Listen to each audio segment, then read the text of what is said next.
Sir ఇదివరకు అంటే ఇంట్లో ముసలోళ్ళు పెద్దోళ్ళు ఉండేవాళ్ళు, దానికి తోడు ఆడవాళ్ళం కూడా కొన్నాళ్ళు ఎక్కువ రోజులు ఇంట్లో ఉండేవాళ్ళం. పిల్లలకి ఇది మంచి, ఇది చెడు, ఇది ఎలా చేయాలి, ఇది ఎలా చేయాలని చెప్పాను సార్. ఇప్పుడు అంతా పోటీ ప్రపంచం అయింది కాబట్టి మగవాళ్ళు ఎలా పరిగెడుతున్నారు, ఆడవాళ్ళం కూడా అదే బిజీ పని, ఇంట్లో పని చేసుకొని వెళ్ళడానికి కోసం ఎక్కువ శాతం ట్యూషన్స్, స్కూల్ అంటున్నామే కానీ పిల్లలతో టైం స్పెండ్ చేయడానికి మాకు అసలు కుదరట్లేదు సార్. ఎక్కువ శాతం అంటే మేమంటే కొంతమంది ఖాళీగానే ఉంటున్నాం కానీ కొంతమంది అదే బిజీ లైఫ్ అయింది సార్. వాళ్ళు పిల్లలతో ఇది ఇలా, ఈ చెల్లి, అమ్మ, అత్త ఇలా మనం ఉండాలని చెప్పి చెప్పడానికి ఓవరాల్ గా రావట్లేదు సార్. ఏదన్నా ఇసుకిస్తున్నారు అనుకో పని టైంలో వాళ్ళు ఫోన్ అప్ప చెప్పడం, లేదా టీవీ పెట్టేసేయటం, మీరు అవి చేయండి మేము పనులు చేసుకుంటాం. స్కూల్ టైం హోంవర్క్ అయిందా ట్యూషన్ కెళ్ళండిరా, ఒక 10 రూపాయలు కడితే కట్టాం, వాళ్ళు ట్యూషన్కి వెళ్ళిపోతారు అని చెప్పి అనుకుంటున్నామే కానీ పిల్లలతో టైం స్పెండ్ చేయట్లేదు సార్. మా ఆలోచన కూడా ఏంటంటే సార్, ఇప్పుడు ఎటు స్కూల్లో బ్యాడ్ టచ్, గుడ్ టచ్ అని గర్ల్స్ వాటికి క్లాసులు చెప్తున్నారు సార్. అలా కాకుండా ప్రతిరోజు ఒక 1/2 అవర్ బాయ్స్ గర్ల్స్ మొత్తం చిన్నపిల్లల ఎల్కేజీ, యూకేజీ, నర్సరీ కాకుండా అందరికీ సార్ ఒక తల్లి, ఒక ఆడపిల్ల, ఒక అమ్మ ఎలా ఉంటుంది, ఎలా పెంచిద్ది, అక్కడి నుంచి స్టార్ట్ అయితే రేపు ప్రపంచంలోకి వెళ్ళేటప్పుడు వాళ్ళు అవును ఆడపిల్లని మనం ఎలా గౌరవించాలి, ఎలా ఉండాలి, ఒక తల్లి మనల్ని ఎలా చూస్తుంది, ఒక అక్క మనం ఎలా చూస్తుంది, మన చెల్లి, మన పక్కన ఉన్న వాళ్ళు వాళ్ళందరూ మనకు ఒకటే, వాళ్ళు వేరు వీళ్ళు కాదు అని చెప్పి అనుకోకుండా అందరూ కూడా ఫ్రీగా ఉండేటట్టుగా. ఇప్పుడు ఏంటంటే ఓవరాల్ గా ఏం చెప్తున్నారు, bad touch, good touch girls కి మాత్రమే చెప్తున్నారు. అమ్మ ఇక్కడ టచ్ చేస్తే ఒప్పుకోమాకండి, ఇక్కడ అదే కదా అది బాయ్స్ కూడా చెప్పాలి సార్. మీరు అలా అంటుకోకూడదు, ఏంటి తను ఏమైంది నీకు ఫ్రెండా, అక్క, ఎవరినైనా టచ్ చేయకూడదు, ఎవరితోనైనా ఫ్రీగా ఉండాలి. నీ అమ్మ ఎలా, నీ తల్లి అలా ఎలా 9 మాసాలు మిమ్మల్ని మాసికంలో ఎలా కష్టపడుతుంది. ఇప్పుడు పిల్లలకు కూడా సార్ మేము ఎలా ఫీల్ అవుతున్నాం అంటే, మేము కష్టపడి వచ్చాం, మా పిల్లలకు కష్టం కాదు సార్, మా పిల్లలకు కూడా కష్టం తెలియాలి, మేము ఎలా కష్టపడుతున్నాం, రేపు వాళ్ళు అలా కష్టపడితేనే ఎదగలుగుతారు అని తెలిసే విధంగా కూడా కొంచెం ఉంటే బాగుంటది అనిపిస్తుంది. అమ్మా నేను అడతా, ఇప్పుడు మన ఇంట్లో కూడా అదే సమస్య కదా. అవును సార్, అదే ఒక పక్క నేను పరిగెడతాను, బాబు గారు ఎటుగారు నిరంతరం రోడ్డు పైన ఉంటారు, అమ్మ కంపెనీ అని ఉంటుంది, బ్రహ్మని కూడా కంపెనీ అని, అమ్మ ట్రస్ట్ చూసుకుంటాను. ఇట్లా అందరూ ఒక్కొక్కరు ఒక డైరెక్షన్ పరిగెడుతున్నాం. మేమేం చేసామంటే కంపల్సరీ ప్రతి సండే లంచ్కి మేము అందరం ఎవరైతే అందుబాటులో అందరూ కూర్చోవాలి, కంపల్సరీ ఒక 2-3 గంటలు మాడుకోవాలి, అది కంపల్సరీ చేశాడు.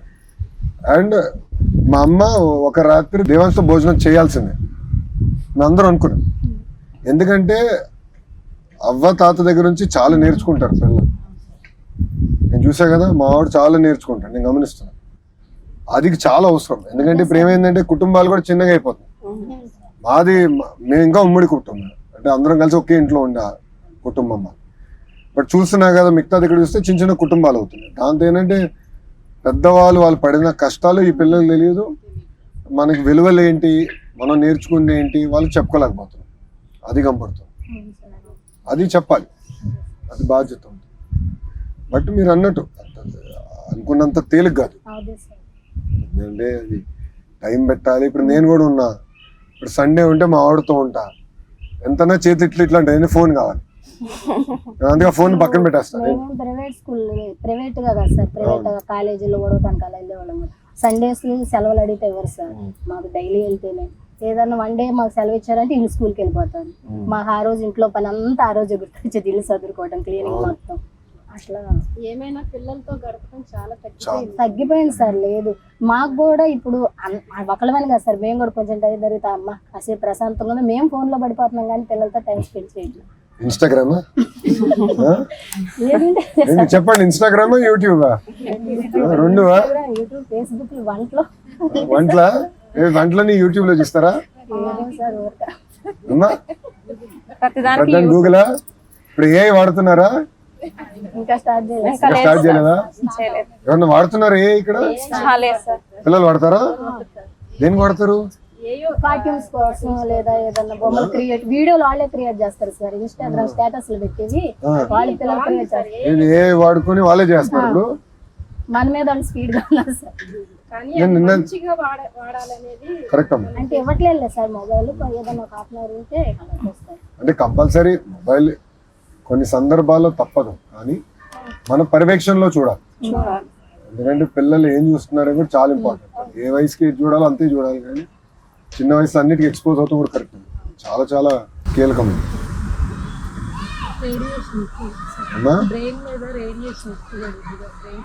ఇంకా తెలియదు నిజంగానే మీరు అన్ని దానికి ప్రశ్న సమాధానం లేదు. ఎందుకంటే ఇవన్నీ కొత్త టెక్నాలజీలు కదా, దీనివల్ల లాంగ్ టర్మ్ ఇంపాక్ట్ ఉంటుందా ఉండదా ఒకటి మంచి ఏంటంటే గతంలో ఈ నాలెడ్జ్ అంతా కొన్ని పుస్తకాల్లో ఉండేది ఆర్ కొంతమంది చేతుల్లో ఉండేది, ఒకళ్ళంటే లైబ్రరీలో ఉండేది. అలాంటిది ఇప్పుడు ప్రతి ఒక్కడు అందరి చేతుల్లో ఉంది. సో ఏమైనా డౌట్ ఉంటే సింపుల్ గా క్లారిఫై చేసుకుని నిన్న మా పాపకి అది కూడా ఉందిలే. చేతుల్లో నుంచి అడ్రస్ అడుగుతామని సార్ గూగుల్ మ్యాప్స్. నిన్న సార్ మా పాపకి వేళ్లలో నుంచి సూదులు పొడిచినట్టుగా ఇట్లా ఇట్లా తిమ్ముర్లుగా అట్లా నొప్పులు వచ్చినాయి అన్నారు. అని అంటే ఫోన్ లో ఏ అయిన అడిగి వీడియో పెట్టేసి అదే చెప్తుంది కూడా, అవునా నువ్వు ఇలా చేయాలి, నువ్వు ఇలా చేస్తే నీకు తగ్గిద్ది, నీకు విటమిన్లు ఏమన్నా తగ్గినాయా. అమ్మా అది పర్లే కానీ డాక్టర్ చూపించాను మీరు మరీ అట్లా అలవాటు జాగ్రత్త. కాసేపు మళ్ళీ తగ్గిపోయింది సార్. అంటే అలా వస్తున్నాయి బబుల్స్ లాగా ఇట్లా సూదులు సూదులు పెట్టి అట్లా గుచ్చినట్టుగా కొంతసేపు అలా వచ్చి దానికోసం ఇట్లా నొక్కేసి చూసేస్తాను. 9th క్లాస్ చదువుతుంది మా పాప. పిల్లలకి ఎట్లా తెలుసమ్మా ఏ గురించి? ఫోన్ లోనేనా? నేను స్కూల్లో మాడుకుంటున్నారు వీళ్ళందరూ. ఎవడో ఒక్క ట్రై చేసి అందరికి నేర్పిస్తున్నారా? లంచ్ బ్రేక్ లో ఏం చెప్తారు తెలియ? లంచ్ బ్రేక్ లో అంతా గుసగుసలే కదా. టెక్నాలజీలో ఏంటంటమ్మా మంచి ఉంటుంది, చెడు ఉంటుంది. సో మనం మంచిగా ఎట్లా వాడాలనేది ఇంపార్టెంట్. ఇప్పుడు నేనున్నా వాట్సాప్ బాగా వాడతాను, అదొక మార్గం అందరితో టచ్ ఉండడానికి. ఎవరైనా నాకు ఫీడ్బ్యాక్ ఇవ్వాలంటే వాస్తవాలు తీసుకుని మంచి మార్గం కింద నేను ఎంచుకున్నాను. అప్పటికి బ్రహ్మని ఉంటుంది, ఎక్కువ నువ్వు ఫోన్ వాడుతున్నావు, ఎక్కువ నువ్వు స్క్రీన్ చూస్తావు, తగ్గించి నన్ను అంటా ఉంటుంది ఎప్పుడు. బట్ అది ఎట్లా బ్యాలెన్స్ చేయాలి మన చేతులు. సో దాంట్లో టెక్నాలజీ వల్ల మంచి ఉంటుంది, చెడు పోదు దేనికైనా. ఇప్పుడు షుగర్ ఆరోగ్యానికి మంచిది కదా. లిమిటెడ్ గా తీసుకుంటే కొంతవరకు మేలు, ఎక్కువ తీసుకుంటే అది సేమ్ థింగ్. ఉప్పు అంతే, ఆయిల్ అంతే. మా వాడికి నేను ఫోన్ లేవన్నా, ఐప్యాడ్ లేదు. వాడికి ఏంటంటే హోంవర్క్ ఉన్నా అంటే బ్రహ్మని కూర్చుంటుంది, బ్రహ్మని ముందర హోంవర్క్ చేయాలి. చదవాలంటే పుస్తకాలు వాడికి అలవాటు చేసి. నేను చదవలేదు. దేవాంశకి ఏంటంటే రోజుకో పుస్తకం చదివేస్తాను. నేను చదవలేదు. నేను ఆ పుస్తకం ఇస్తే సంవత్సరం కూడా అవుతుంది. 2 పేజీలు చదివితే మళ్ళీ పక్కన పెడతాం, మళ్ళీ 2 పేజీలు చదువుతాం. అది అలవాటు రా, చిన్నప్పటి నుంచి అలవాటు. మనోడిని చూసి నేను లైబ్రరీల పైన అందుకే శ్రద్ధ పెడుతున్నాను. అందుకే మనం చూసిన మంగళగిరిలో కూడా ఫస్ట్ ప్రాజెక్ట్ నేను చేపట్టింది లైబ్రరీలో. లైబ్రరీలో సెకండ్స్ వెళ్తారు, పుస్తకాలు చదవాలి, మెల్లిగానే వస్తున్నాయి కదా. 2-3 సార్లు ఇంకా జాగ్రత్తగా చేయాలి కదా, బాధ్యత ఉంది కదా. నియోజకవర్గం జాగ్రత్తగా చేయాలమ్మా. స్టడీ ఇంకా చేయాలమ్మా, ఎందుకంటే కాలం మారుతుంది. ఇప్పుడు చూస్తే ఏఐ అనేది వచ్చేసింది, అందరు ఏఐ వాడుతున్నారు. ఇప్పుడు నిన్న నేను 2 గంటలు కూర్చున్నా ఏఐ పైన. దానివల్ల మనం ఎంత మీరు అన్నారే కష్టం, అన్నెసరీ పనులు తగ్గించుకోవచ్చు.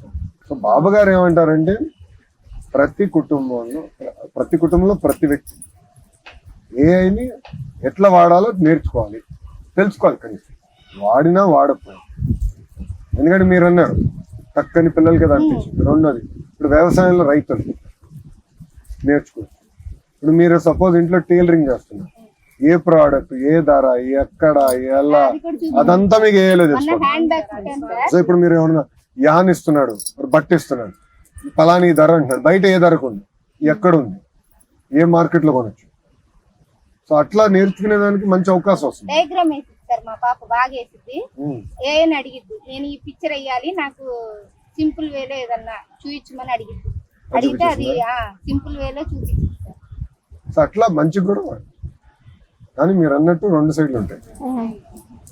2 సైడ్లు జాగ్రత్తగా చేయాలి. మన బట్టి ఉంటారమ్మా. నేను బలంగా నమ్మేది పిల్లలు వాళ్ళు మొదటిగా నేర్చుకునేది వాళ్ళ ఇంట్లో.